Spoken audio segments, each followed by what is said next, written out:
दोस्तों, आज इस वीडियो के माध्यम से मैं आपको बताने वाली हूँ, यदि आपके पास समय कम हो या फिर समय का अभाव हो तो आप दुर्गा सप्तशती का पाठ किस तरीके से कर सकते हैं जो आपको पूर्ण फल की प्राप्ति होती है। इसके साथ ही दोस्तों, मैं आपसे इससे जुड़ी हुई कुछ ऐसी जानकारियाँ भी बताने वाली हूँ जो हमारे शास्त्रों में खास तौर पर वर्णित की गई है। शिव जी ने माता पार्वती को ये उपाय बताया था जिससे कि संपूर्ण लाभ मिलता है। दुर्गा सप्तशती का जो पाठ है वो 3 चरित्रों में बटा हुआ है।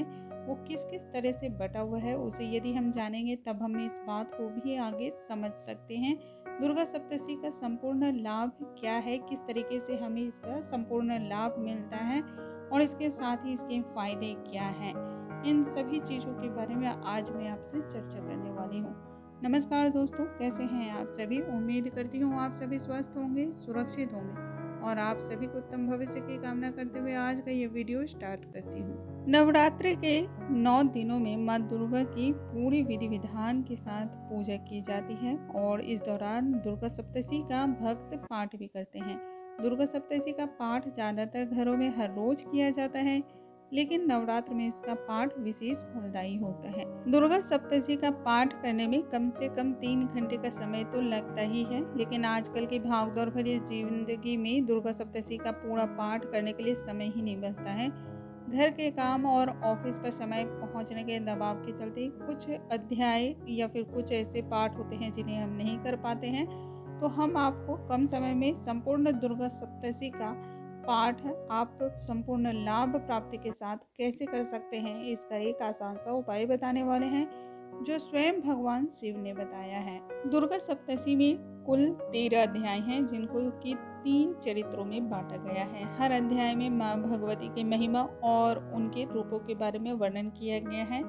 दुर्गा सप्तशती का प्रथम चरित्र में मधु कैटव वध की कथा है, मध्यम में महिषासुर का संहार और उत्तर चरित्र में शुंभ निशुंभ का वध और सूरत एवं वैश्य देवी माँ से मिले वरदान का विवरण किया गया है।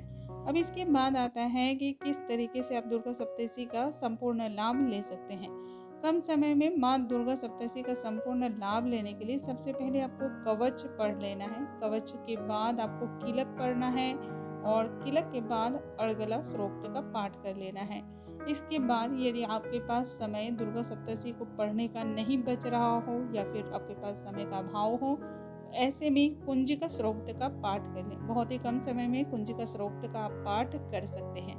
ऐसा करने से दुर्गा सप्तशती के संपूर्ण पाठ का फल आपको प्राप्त हो जाता है। पुराणों के अनुसार भगवान शिव ने माता पार्वती को ये उपाय बताया था। उन्होंने माता पार्वती को कहा था इनका पाठ करने से पुण्य फल की प्राप्ति होती है और संपूर्ण दुर्गा सप्तशती के पाठ के बराबर का लाभ भी होता है।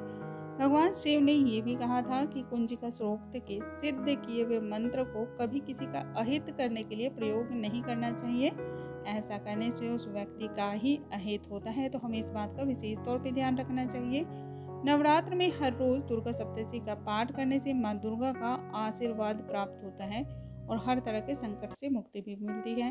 पाठ के हर अध्याय का अलग अलग फल मिलता है और सबकी मनोकामनाएं भी पूर्ण होती है।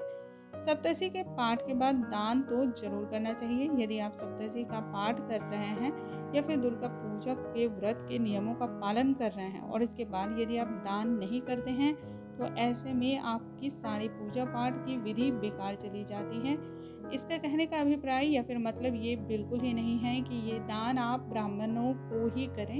यदि आपकी इच्छा है तो आप ब्राह्मण को दान कर सकते हैं और किसी भी कारणवश यदि आप ब्राह्मण को दान नहीं कर पाते हैं तो ज़रूरतमंदों को भी आप दान कर सकते हैं। ऐसे में भी आपकी पूजा स्वीकार की जाती है। ऐसा करने से माता अपने भक्तों की सहायता हर मोड़ पर करती है और रक्षा कवच भी देती है। अब इसके साथ ही हम जान लेते हैं कि कुंजिका श्रोक्त पाठ के फायदे क्या हैं। नवरात्र में कवच, कीलक और अर्गला के बाद कुंजिका श्रोक्त का पाठ करना विशेष फलदायी माना जाता है। इससे न केवल दुर्गा सप्तशती के पाठ का संपूर्ण फल मिलता है बल्कि आर्थिक समस्या से भी मुक्ति मिलती है, शत्रुओं से निजात मिलती है और कोर्ट कचहरी के मामले में जीत के लिए ये श्रोक्त किसी चमत्कार से कम नहीं है। इसके पाठ से जीवन की सभी समस्याएं और विघ्न भी दूर होती हैं। दोस्तों, मुझे उम्मीद है आज की ये जानकारी आप सभी को बहुत अधिक पसंद आई होंगी। ऐसी और भी जानकारी के लिए हमारे चैनल पर बने रहें। अगले वीडियो में एक नई और अद्भुत जानकारी के साथ फिर से मिलूंगी। तब तक के लिए नमस्कार दोस्तों।